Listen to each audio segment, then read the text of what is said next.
Ogasadi biye sajirta. Imaaratii jira.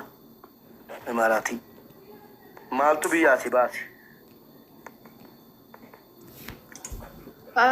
Maatii koo jijjiiree ofis jijjiiruudhaaf ilmi namaa karoora qaba.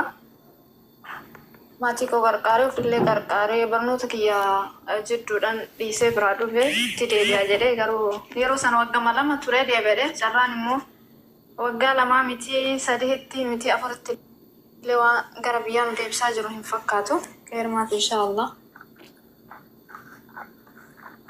Innaa ammoo ba'ee dura durse carraa kana naaf kennitee mana kee dhufuudhaaf hedduu tokko. Yoona ayyamtani imboonyu jettani anis seenaa koos yoona ayyamtan seenaa koos an gabaabsee xiqqoosi daqiiqaa sadii naa kennitu gidduudhaani seenaa maatii kootii seenaa koo isinittani maalis ayya dubbadhu obboleetti koo xumuradhu obboleetti xumuradhu masaayeen isii ammaati miti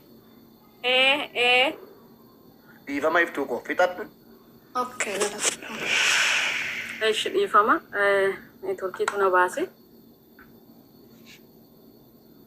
انا بقى اي ماتي كوتي ها غاك بلا كونكولاتا رغيرا هادا كوتي نيلي بلا كونكولاتا نركوتي راني دكوسا چانجرا نانغلا هينجنيني مالف اتيكو دكوساتودا رينا ديغا قبدي هين كوفيسا بيدتي هين سيغتو ادو مارغيتي كوفيسا جچودا كاناف جچا هادا كوتي نيم اسابودا بقى اني dhugaa baay'ee waan YouTube adda qabdanu haga nama arrabsitanii arraba geessitanii YouTube keessan najjastanu kunoo seenaa dhugaa seenaa shamarran biyya arabaa jedhaati YouTube irratti geessaa bakka hunda geessaa sagalee jaraa kana haga ta'e namni sagalee haa ta'uu fi bakka jarri rakkatanitti. Innaa dhugaa seenaa nama gaddisiisuudha dhugaa waaqayyooti jechuudha namni keessa namaa hin beeku fuduuba namaa beeka. Innaa bakka isaa booda haadhi gaafananii biyyaa bahee haadha koo gargaaru jammaru haadha koo midhaan nyaachuu jalqabdu mana namaa dhaabachuurraa mana namaa keessa hojjechuurraa gaafan deebisu haadha kootti illee obbolaan gara abbaa koo jechuudha gochuun barbaadu miidiyaa kanarra nama baay'eetu nama dhaggeeffata firoonni baay'eetu jira akni jiru akkasumatti haa taa'u gaariidha waan hundumaaf iyyuu utoon isaan jiru ofii koo fayyee asii fayyee balaa konkolaataa waaqayyo na oolchee fayyee sisterii ko gabaqa ana fiyyuu ta'ee isaan dhukkubsadhu keessatti bakka obboleettiin koo dhuftee haa hojjetattu mana namaa deemnee hojjechuu rasheenis dhuftee haa hojjetattu jedhee toon isheedhaaf yaalaa jiru sisteriin koos heerumtee achi abbaa manaa wajjiniin illee walii ta'uu didanii garaatti hafee isaa booda deessee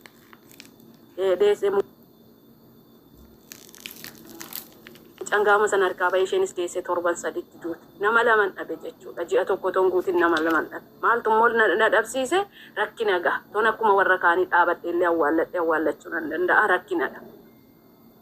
Kanaaf waan hundumarra darbee deebisee hojjetadhee nan galeetaniin baqqaa yookiin dhugaa dhabboloota kos keessatti shaamaradha waan wal dhoskinu qabnu ni dhiiraa obboleessa keenyadha. Ani nama gaa'ilatti milkooftuu miti. Utumaan baradhuuti baqqaa milkooftuu miti.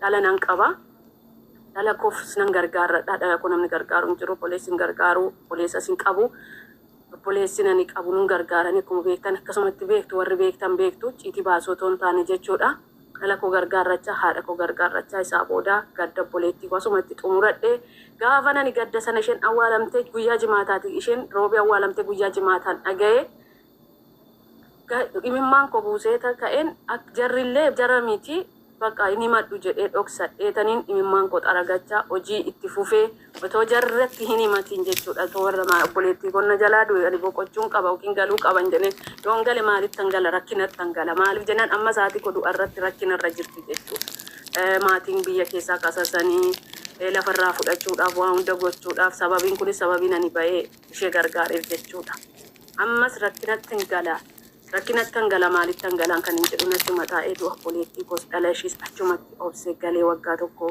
booda galee haadha koos ijaan argee waan hunduma baqqaa waan hunduma ijaarrachuuf humna ofii ani dubartiidha namni na gargaaru hin jiru waan hunduma gochuuf jechuudha nan dhiiseetanis ammas waggaa tokko haadha koo bira tureen haadha koo biraatoo gadi bahee biyya alaatiin galee yookiin biyya arabaatiin galee jedhe gadi bahee to gabaa biyya abbaa koo keessan naanna'iin otoo gadi ba'ee nama tokko wajjiniin shayii dhabunadha jedhee yookiin obboleettii yookiin obboleessa yookiin fira wajjiniin gadi ba'ee kolfaa warri kolfitan dhugaa waaqayyootiin argine madicha jechuudha. Warra birri nurraa warra arabaa shaamara birraa biyya arabaarraa nyaatedha sin madaan qabdanii. Innaa bakka isaa booda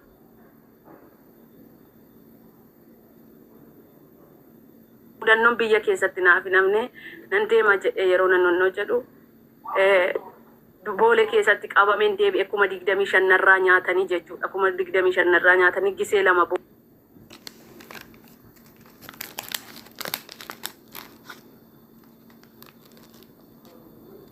boolee keessa galee boolee keessa adeema. Kufan jijjiira maatii kun jijjiira dhala kun jijjiira jenneetu biyyaa baanee gaafa biyyaa baanu akka biyya teenyee intala baluu biyya alaa jirti itti toleera. Victory ofirra keenya yookiin waan tokko ofirra keenya gaafa boqonnaa qabnu keessatti yookiin daqiiqaa qabnu keessatti nuti bakka sammuu keenya boqochiisuuf asirra baanee TikTok irra baanee waan garaa goonu itti toleera sheettoo itti toleera jedhame akka jedhamu miti waa baay'eetu jira. Isiniin jechuun jaaladha dhugaa waaqa seenichi baay'ee dheeraadha. Hingaa kanuma irratti isiniin jechuun jaaladha obboloota koo dhugaa baay'ee eebbifama obboleessa koo mubee gooftaan si haa eebbisu eebbifamee ammallee umurii dheeraa jiraadhu. Ani dhugaadha miidiyaa kanarratti eeyyee dhugaa waaqayyooti dhugaa namni jabaadha naman malee hundumtummoo hin darbaa har'a rakkinichi akka kaleessa haadha kos maalirra keessa jirta qabaa bu'ii kana hunda keessa baatee kaatee hadha'oo maalirra jirta. Har'ammoo kunoo haadha kos gargaarradhee haati kos biddeen nyaattee haati kos elmachaa jirti otuma dhukkubsachuu otoo har'uma ganama duutee jedheeyyuu hin bo'uu fi rakkina kaleessaa sanaa keessaa baatee jechuudha. Mana namaa arrabsoo namaa ceephaama namaa keessaa baatee har'uma ganama duute jedhanii natti manii ani nan kolfa malee haadha kootiif illee gaddu jechuudha gargaareera. Biddeen nyaatteetti elmatteef qabanoofteetti hariira mana namaa kajeelaa turte. Dhadhaa mana namaa sammuu ishirra hawwaa turte waan ta'eef har'uma ganama too duute hin jedhu ishii anaadha koo asirratti hin xumura deebisee ofii kommo jechuudha. Egaa badiin biyya wajjiniin godaansa jedha Oromoon waan ta'eef 2015 gara dhumaa gara buraayyuutii lafa bitadheen laficha ammammaatti akkasumatti taa'ee jira. Yookiin hin gurguradhu yookiin irratti hin ijaarradhu. Isa kanammoo dhiiraa fillaadhe miti yookiin nama tuularraa nyaate gaa'ela si wajjin godhanna jedhee nama tuularraa nyaate miti waan ta'eef inni kaan fooqiyyuu diigaa jira fooqiyyuu dhabaa jira waan ta'eef kun lafti kun homaayyuu miti kan hin jedhu isa kanallee of keessa galchee hin jiru. Amma immoo waaqafaa galatu gara hambootii bitadheen jira gara biyya kootis kaaree 200 bitadheen jira. Haadha koo fi dhala koorraan kanafe haadha koo fi dhala koorraan kanafe haadha koo fi dhala koorraan kanafe eenyuma tokko ani naman qabu firan qabu jedhee dhiira na gaafatus fuudhaafis haa ta'u fuudha mitiifis haa ta'u narraa nyaachuufis haa ta'u eenyuma keessummeessee jinkoo tokko nama tokkoof dhiiradha jedhee boru gaa'ela wajjiniin dhaabbadha jedhee meezoo tokko kenneefis hin beeku yoon fedha koon ala akkasitti gargaare malee jechuudha. Ammas kunoo gooftaaf haa galatu.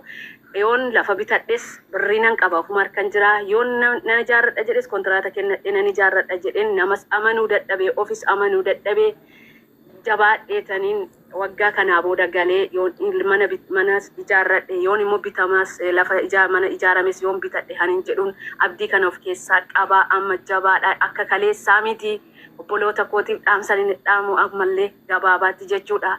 Adaraa keessan onlaayinii irra teessanii nama tokko janajjantanii akkuma gaafa biyyaa baatanii rakkadheen biyyaa bahe namni rakkina malee biyyaan baane kuufaan namni bahe hin jiru. Egaa jabaadhaa isiniin hin jedha wanti hundumtuu hin darba rakkinni sin darba jabaadhaa isiniin hin jedha dhugaa.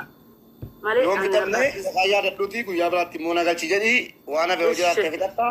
Ati immoo jabduu keenya ammas rabbi si haa gargaaru. Namni kaleessa rakkatee rakkina sana hunda dabarsee ilaala. Bu'aa bu'iinsi ilaala. Rakkina sana hunda dabarsitee rabbiin haa galatu. Amma amboodhaas mana bitadheen jira jettee baga milkooftee hin darba. Jabaadhuuti immoo gara biyyaa galtee shiroo barbarree illee gurguranii jiraachuu yoo ta'e jireenya kee ilmoo keetti deebiitii jiraadhu. Siin jedhaa jabaadhu galatoomi akka kuftetti namne. Ammas rabbi haa gargaaru. Thank you. Galatoomi nagalchuu keef galatoo. Ulfaadhu. sagantaa biraatiin guyyaa biraa immoo wal argina. Sheer walii godhaa. Sheer walii godhu duumaan tokko tokko barumsa barattaarraa. Warri abdii guddanii jechuudha. Wayyee. Magriba nu bira azaana waan ta'eef salaatii dhufa nama tokko na dursi, okay? Abshir. Amartii jirta? Amartii ni jirta? Amartii? Jira ube. Amartii haasawudha. Qophiidha? Yoo bisti jaalaa suuta jettaa jiru. Baay'ee. Sagalee kiyya qannasee naasaa. Ishi amartiin erga biyyaa baatee waggaa meeqa? Ani ergan biyyaa bahuu jammaree waggaa 18 jammaree amma inuman biyya ormaa deemaa inuman galaa naaf hin ta'u amma dhiyoo kanatti ergan dhufee Dubaayii biyyaa erga baatee waggaa meeqa walumatti? Waggaa 6. Waggaa 6. Maaltu biyyaa si baase? Rakkina mucaa tokkoon qabaa. Keesii addaa qabdaa amma buleettiin keenya haati koo joonjoftee kufti. Joonjoftee kufaa sararatanyaa malee nama taatee hojjetti turte. Har'a rabbii na galatu mana sitti ijaaree maal jettee dubbatte? Yoo keesiin addaa wayii jiraate immoo sinaa dubbadhaa. Wanni addaa wayii sinii galee haati koo hin jirtu keessee duute. Umrii isii guutuu ibidda jala teessu nu guddisuu jecha jechuudha. Ibidda isiinitti nu guddisuudha. Qabsiifte sanatii isii nyaate isiin fixe keessoo siif ta'e adda nurraa boqotti. Seenaa koo dandeessi. Kanaaf dubbadhaa muuxannoo ta'a warra kaaniif. Falloota baay'ee meemee waan biyyaa si baasu. Dhugaa dubbachuu dafee wanuma jiru dubbannaa. Ana fakkeenyaaf maatiin kiyyarree anuma of danda'ame ani nan hojjedha jedheen biyya alaa kana deeme biyya alaa kana argan deeme asitti akka tasaa mana arabaa nan galchine warra dallaalaa kanaan nu fide warri dallaalaa ji'a tokko mana ofii mana manooraa keessa nu teechisee hojii nu galchuu didanii achi wanna nyaannu dhabnee laashumnee duunee booddeerra nuti mana dallaalaa sanii bannee siqaayii beekatti hojii argannee hojii sanis argannee bakkee arganne san immoo hojiin nuuf ta'uu didee deebinee mana ijaazaa jedhamutti deebinee achi mana ijaazaa sanis birriidha eegdii birrii ji'aan birrii 200 nyaata wajjin inni 300 inni jiru siqaayii meeqa nyaannee mana dallaalatee kan baane wanni wajii biyyaa kaffallee birrii wan baay'ee warri keenya yoo gurguree nu kaffalanii xumne isaan garuu kan nu fidanii achi mana ijaazaa mana isaanii nu teechisuu nu fidan malee mana arabaa miti nu galchuu nu fidanii siqaayii meeqan mana meeqa qayyarree amma sa'aatii kana hojii wayii argadde hojii sun immoo baay'ee cimaadha neetis suusii qabdi halkan muluu irrafuu taatan bulaa suusii waan qabduuf yegiddii amma sushiin guyyaa waan rafaa ooltuuf suusii sun ishiin raffisuu narra fayyadee woonan galee xiqqoodhuma hirribni shibibna goonan na kaastii wanna suusii qabduuf suusii sanan hojjedhaa fi asirratti maqaa waamu dhaga'uu danda'u. Silazii maal jedhee sitti muu bugee baay'ee ulfaatana biyya ormaa amma akkasittu haa ta'u in hojjannaa in obsita erga dhuftee asitti kaayyoo dhufte san hojjattee wanna hundumaa dabarsitee deemuu qabna malee baqa obsuudha jenneetumatti deemna malee baay'ee ulfaata rakkina biyya madaamii beekamaadha. Ijoollee taaptaabii bakka taaptaaf godhaa kooppileen godhaa barnoota guddaa argattu. Rakkinni biyya mana madaamii isuma beekamu garuu atoo ammoo erga biyyaa baate turteetta. Wanna jijjiirama agarsiiste jira? Wannumti tokko wanna jijjiirama tokko agarsiise ammatti hin jiru. Wanna tokko meetaa saba mucaa tokkoon qabaa isa guddifachaa tan jira. Wanni mana agarsiise tokko lama achi dhugaatti arga. Birri arabni siin kennan birri warri ati baddee ala hojjettu kun siin kennan seeranii si hojii guutanii deemisiin jedhu waan ta'eef maatii gargaaru irraa fuudhee maatii gargaaru waan gargaare tokko hin qabu. Aranni birri siin kennu baay'inaan. Hoggaamee gargabii yaabee Hoggaa ja'a garuu deebi'een galee idduudhaniin amma ergana deebi'ee ji'a 5. obboleettiin keenya ammaa milkooftuudha. Mana bitatteetti haadha sii mana namaa hojjechuurraa joonjooftee karaa irratti kufuurraa baafteetti. Obboleettiin keenya kun immoo humna siitiin iyyii maatiin harka see eeggatu mucaan sii harka see eeggata ilmoo siitiif maatii siitiif wareegama kafalaarti. Shamarran biyya alabaa sababa maniifti kennu warqiidha daayimandiidha. Shamarran biyya alabaa jireenya ofii dhiisanii namaaf jiraatu biyyaaf jiraatu maatiif jiraatu bira dhaabachuu qabna yeroo jennu ragaa waliin obboleettii koo ati gootittiidha. Rabbi kee siyaa baasu yeroo dhiyootti rabbi siyaa jijjiiru jabaadha. Amiin. Amiin. Eebbifama atirree nu jiraadhu. Atirree nu jiraadhu. Waan carraan kana nu kennuudhaaf guddaa nu jiraadhu. Baay'ee nu jiraadhu. Fayyaa nagaa argadhu immoo kee irra jiraadhu. Baay'ee waa tokko sitti maqaa dhaamsa sitti dhaama madda dhiifamaa wajjin. Shamarran danuuni du'anii reenfi jala galaa jira. Shamarran hedduun du'anii achi buutii dhabamanii ennaan barbaadaa jirra. Shamarran hedduun fayyaa dhabanii fookii rafaa kufanii fayyaa dhabanii galaa jiru. Bor dhukkufachuu kee mala rabbi si haa eegu. Maatiin kee amma harka kee eeggataa jiranu bor yoo dhukkufattee lafatti hafte atis jarris walii gadduudha teessanii walitti bu'oo malee waa waliin godha. Kanaaf ammarraa kaaftee baafatu karoora boleessi keessii baasu mubaarak akka nama si jaallatutti maallaqa miindaa qixxeedhaa ol hin argin kana booddee. Maaliif beektaa? Ati lubbuu keetii wabii qabdu ati dhaggeeffadhu. Biyyi lafaa kun eenyuuf wabii hin kennine hadha duunee bor duunee hin beekne. Akkaawuntii keessatti walitti qabii gimmaashii immoo jalaa godhi. Yoo rabbiin fidini yoo duute iyyuu jala fayyadama. Yoo jiraatte waliin fayyadamtu jijjiiramni akkana malee hin dhuftu. Cakkanii qofxan jedhi. Guyyaatti yeroo 3 nyaatu yoo ta'e yeroo 2 nyaatanu birrii ji'a qixxee malee qixxeen akkaawuntii kee garra galuu qaba. Qixxeen immoo jalaa galuu qaba. Ishii amaanaa. Tole. Maaliif beektaa? Tokko dulloo maaliin kana dhaggeeffadhu bareechi. Tokkoffaa umrii kee deemaa jira. Lammaffaa teessee ilmoo kee guddifanne. Ilmoon haati bira teessee hin guddifanne immoo akkamitti guddata ka jedhu rabbuun qabe. Kanaaf xiyyeeffadhu jabaadhu waggaa 2 ofii kenni. Qixxee jalaa ergi qixxee ofii keetii walitti qabadhu dhaggeeffiroo barbarree gurguree kee mucaa kee guddifadhu. Ishi moobaayil kaawwan ishi nu galatoomii guddaa. Waan garaa keessanii yoo dhuftanii gastii irratti baafattan wucuusii isinirraa galawa. Iftuu eegaltee kaatti addaansi kun dhiifama itti fufi.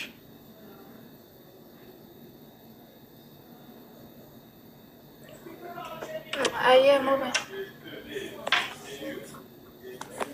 Erga biyyaa baate hagamii iftuu? Waggaa 3 ga'ee jira. Waggaa 3 biyya kamiin jirtu? Imaaraatii. Imaaraatii. Maaltu biyyaa si baase? Maal hiriyoonni kee biyya keessaa inni kaan hin barataa jira, inni kaan heerumee ilmoo 3-4 argatee jiraataa jira. Simmoo maaltu biyyaa baase? Ayyee muube wanti biyyaa nama baase beekamaadha. Ilmi namaa osoo quufa qabaatee yookaan itti tolee yookaan waanuma wayiitu biyyarraa nama baasa malee namni biyya ofii gadhiisee mana namaa hin dalagu. Itti aansuudhaan jalqaba irratti ati carraa kana namaaf kennitee yaada keenya nurraa fuudhuuf kana qofaa miti wanta hojjettu hundi nuti warra biyya namaa jiru kana hedduu nu boonsa. Dura dursee osoo seenaa kiyyaan himne si galateeffachuu barbaada. Hedduu takka nuuf galatoomii umrii nuuf dheeradhu jiraadhu. Rabbiin umrii dheeraa barsiisiif haa kaa'u siin jedha. Itti aansuudhaan immoo gara seenaa kiyyaatti yoo dabru yeroo gara biyya namaa kana dhufu. Jimmitti yoo jala jiraattu torba barreeffadhu si argaa hin jiru. Ayyee dubbadhu gaati. Yeroo gara biyya namaa kana dhufu kutaa 12 simisteera addaan kutee dhufe. Inturaansii fudhachuudhaaf waan xiqqoo yoo naafu. Innaa egaa bara biyya namaa kana yeroo biyyarraa dhufnu waan masalphaa wayii nutti fakkaata. Dhugaa dubbachuuf nu be'anii jechuun biyya namaa Dubaay maal yoo jedhan waan masalphaa wayii natti fakkaata. Biyya jiraachuurras hin filatta beeta. Waan gaarii namoonni asirraa yeroo deeman waan argituuf bassanuma laaltee gara biyya namaa kana deemuu filatta. Anis gara biyya kana deemuu filatta.